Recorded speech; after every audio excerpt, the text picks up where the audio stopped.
Hello and welcome to a special podcast for the eShopperReviews 2021 Game Awards. I'm Jen Ip.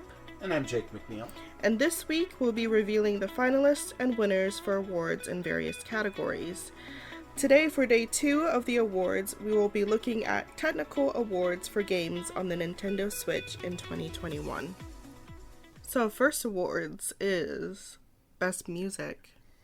Before I even start, I should mention a couple things. First of all, I considered so many different pieces of music and soundtrack when it comes to the best soundtrack and best song. And I made available on Reddit a link to a YouTube playlist where you can listen to these songs yourself. All of the music that I felt was some of the best of 2021.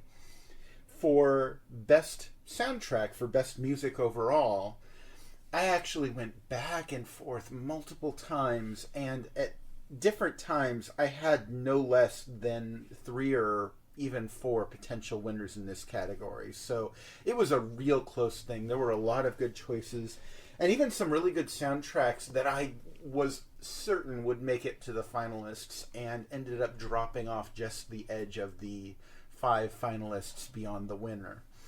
On top of that, I should also give a special mention to Tetris Effect Connected, which very well could have run away with these awards if it wasn't technically disqualified because the game is just too old. It originally came out in 2018, and while there was a revised version of the game Tetris Effect Connected that this is based on that came out in 2019, I feel like the soundtrack hasn't changed enough to justify it fitting in for, or to justify it qualifying for these awards. So if you have not yet played Tetris Effect Connected, just know it is really excellent soundtrack and would have won this award, except for it can't win this award. So it's not going to win this award. Anyway, that said, the finalists for Best Music are New Pokemon Snap,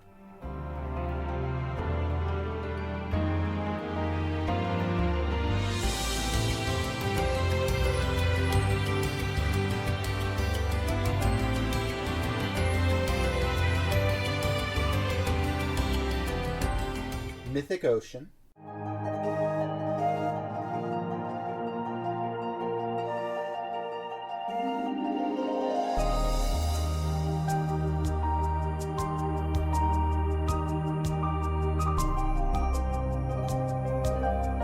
Super Monkey Ball Banana Mania,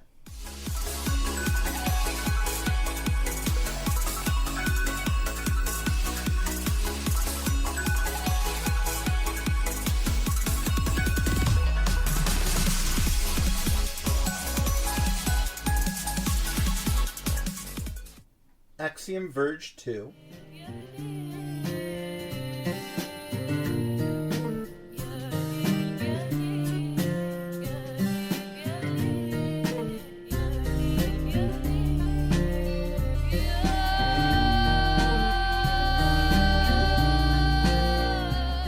Ys 9 Monstrum Nox,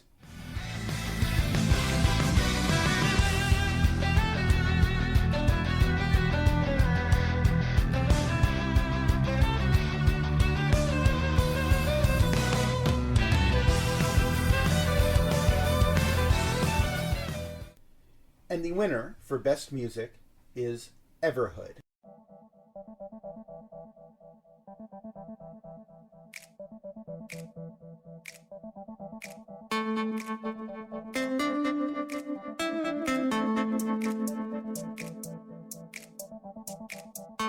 Yes. So, I totally agree. really? Yes, I do, actually. Here I thought that you would take difference to my choice here. No, I feel like Everhood has some great music. It's very well composed and it's very varied. Yeah, I'll agree with that. But that's not the only reason that I chose it here. The main reason that kind of pushed me over the edge into choosing Everhood for this and not one of the others, and like I said, I could have gone either way on a lot of these. But I chose Everhood because more than any other game on this list, Everhood is a game that really depends on its soundtrack pushing the gameplay. because so much of what makes this game great is the way that the gameplay and the music interact with one another to create a really unique experience. Agreed. And without the music, you just don't have that. And the music absolutely delivers here. It's weird, it's lo-fi, it's got all sorts of variation in it. You have some really good electric guitar music. You have some and weird the drums. You have some weird experimental music, and it all works really well to create this unique experience. So, as much as I feel like multiple games this year really pushed the envelope with their music, ultimately I decided Everhood was the one that would take this award. Best song. Like I said before, I would definitely have considered naming Yours Forever Connected from Tetris Effect for this, except, again, it's too old to be considered for this. Otherwise, it very well might have won this one too. I really cannot say enough good things about the soundtrack to Tetris Effect. But it doesn't qualify. So, the finalists for Best Song are Main Theme Hello Banana by Banana Fritters from Super Monkey Ball Banana Mania.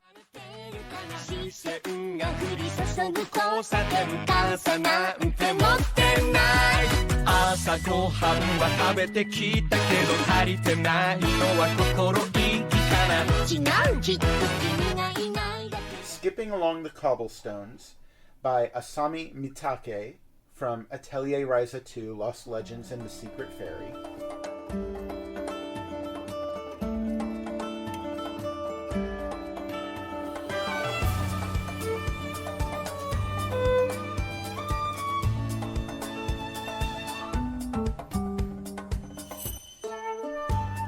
The Great Stray, Suspense Part 2 by Yasumasa Kitagawa from the Great Ace Attorney Chronicles.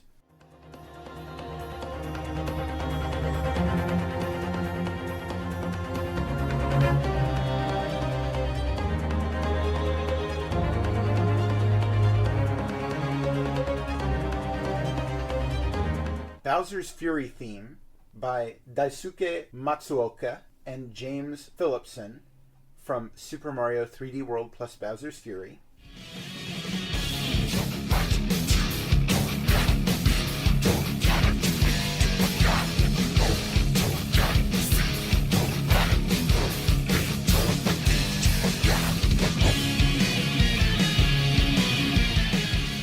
You Want Gnomes by Chris Nordgren from Everhood.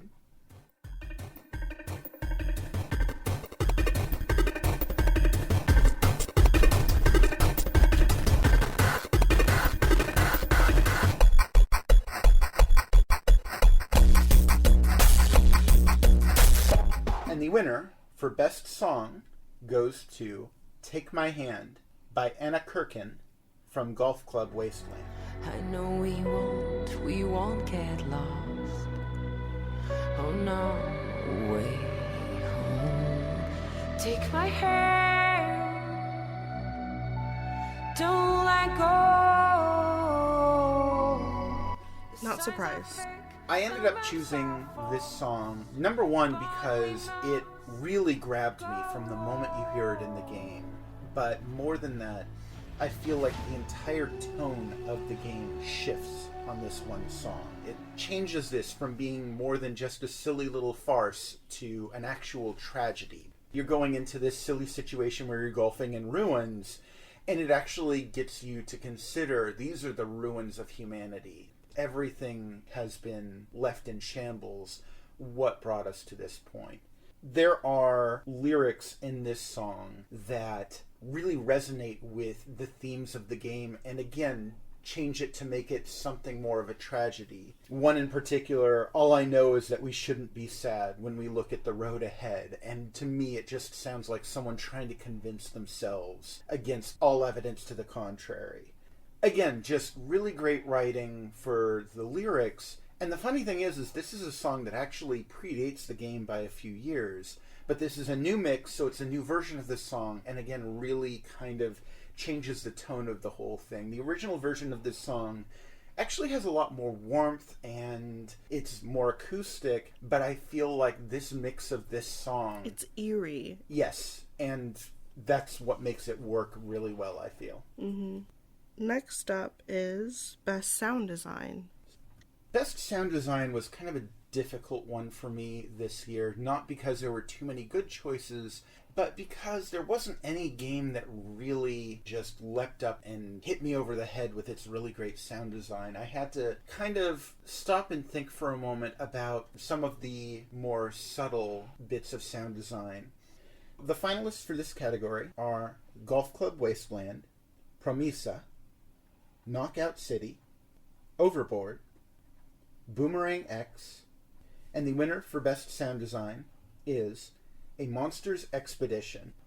This is a top-down puzzle game where you're moving a cute little monster around and pushing logs to create bridges and stuff so that he can proceed on through this outdoor museum. Mm-hmm. What the sound design in this game does really well is all of the music in this game is kind of created by your movements and what you do. And it's not a music rhythm game, but it kind of adds a lighthearted tone to the game, which otherwise would be kind of a little quiet and placid.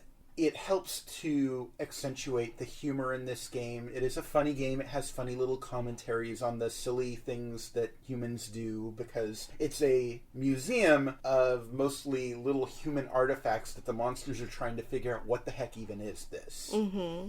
And the sound design kind of helps to accentuate that comedic tone. All right, next up is Best Voice Acting. There were some games with good voice acting this year, and my choice for this one actually changed pretty late into the year, in part because one of the games in this list, in fact the winner, was one that I only played toward the end of the year. The finalists are Lost Words Beyond the Page, Voice of Cards, The Isle Dragon Roars, Clone Drone in the Danger Zone, Bravely Default 2, Astrologaster. And the winner for Best Voice Acting goes to Disco Elysium, The Final Cut. Really? Yes, really. The funny thing is, this is a game that has been out on PC for quite a few years now. Mm-hmm. The Final Cut is new, however. The Final Cut came out this year on PC and consoles. And the majority of the voice acting in this game is new to the Final Cut. However, it is incredibly good. Every character in this game is fully voiced, and this voice acting works with the outstanding writing in this game to create extremely memorable characters. Of particular note, one of the mechanics in this game is that your character is having constant debates between these internal facets of his personality. And each and every one of these, I think there's 24 different personality facets, all voiced by the same voice actor to very different effect. You have the lizard brain who's just instinct. You have the limbic system. All of these differing parts of your personality all have a unique voice, all from the same voice actor, and that was done incredibly well. But even the human characters in this game are given a lot of depth and personality through their voice acting. You have a partner throughout the game who you can hear the weary tone in his voice. Clearly, he's being very kind-hearted in tolerating you, but he is also very weary of everything that he's having to deal with, and that comes through on his voice just perfectly. As good as Disco Elysium was when it first came out, I feel the final cut of the game adds so very much to it, and a lot of what it adds is in the voice acting. All right. Best Graphical Style. So this award doesn't necessarily go to a game that has really great pushing the edge graphics. It goes to a game where the visual style of the game is truly impressive. It's visually, conceptually something that is beautiful or really pushes the gameplay. The finalists for this category are Sumire, Pixel Puzzle and Watch Collection, Genesis Noir, Ender Lilies, Quietus of the Nights, Kuchi, And the winner for Best Graphical Style is The Great Ace Attorney Chronicles. Really? Oh, yes. What's really fantastic about The Great Ace Attorney Chronicles, it has this cel-shaded 3D art style that perfectly copies the look and feel of the 2D art style of the earlier games in the series. Any still frame photo of this game looks like it could be a still frame from one of the earlier games in the series, despite that they're using full 3D graphics for all of its characters. But what's more than that, the animation in this game is really great, and it brings all of these fantastic character designs to life, where they're all doing these weird, wacky motions that are perfectly suited to their character. Anyway, I feel like this was a step that they didn't even need to make. These games were perfectly fine in just playing 2D, but the way that they've brought them into the third dimension is truly something special. Okay. Next up is Best Graphics. So, unlike the previous category, this is where we're just talking about what is truly the most impressive, how they have pushed the hardware of the Nintendo Switch to its limits. The finalists for this category are Subnautica Below Zero, Sky Children of the Light, New Pokemon Snap, Metroid Dread, Crisis 3 Remastered, and the winner for Best Graphics is Monster Hunter Rise. For me, what I think is really incredible is the high level of detail in everything in that game. You look at just a patch of mud on the ground, and it has contours, it has a sleek surface to it.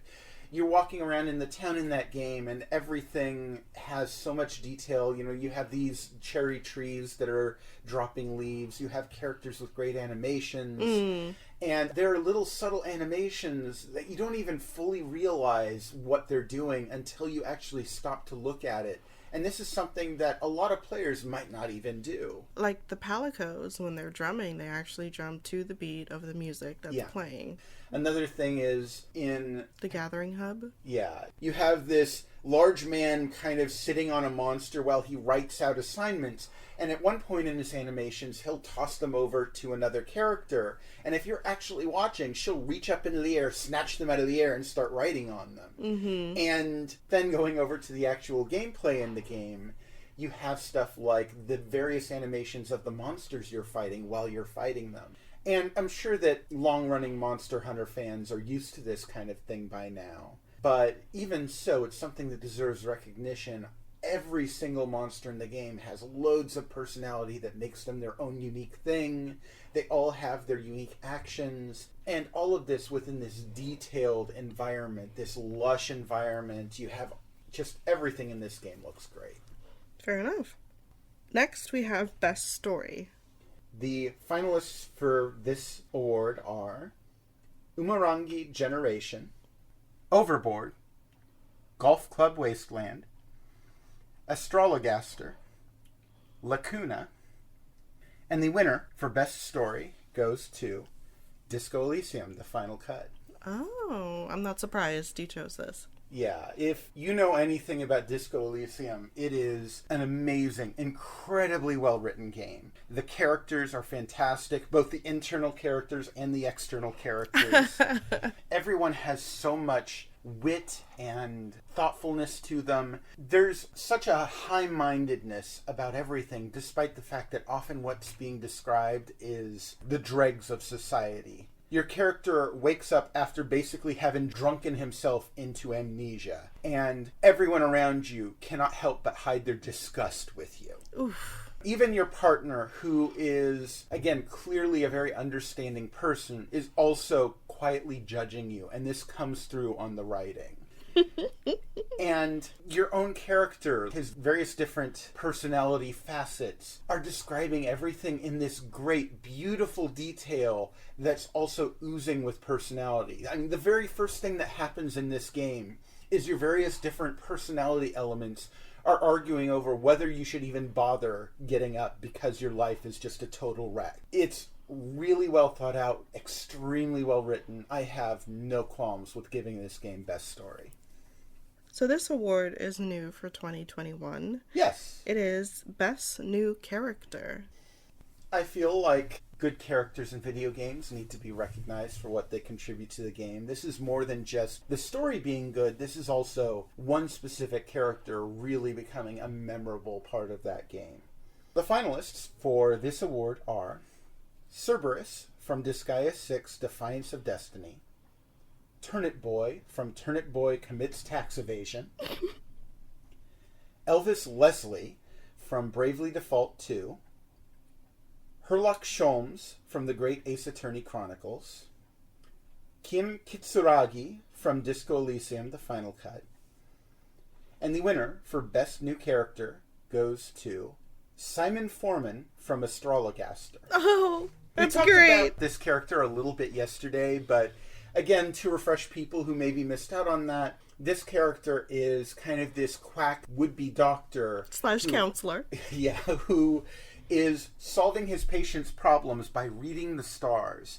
But he's such a nuanced character. I mean, clearly he's kind of a slimy character. He's a con artist. He might not realize he's a con artist, but he's a con artist. Mm-hmm. And despite this, he truly believes that he's doing what's right for his patients, despite that he's acting in an extremely unethical manner. And you hear this kind of sniveling, trying to argue his way out of being called on his BS throughout the game.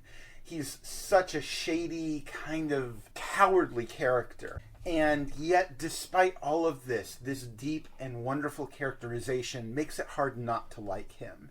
I feel like there's just so much nuance to this character, and they do so much with making him likable despite him being a terrible guy. I have to give it to him. They made a fantastic character here in Simon Foreman. All right, so that's it for the awards for day 2. Yes, please come back tomorrow where we will have even more awards. Bye.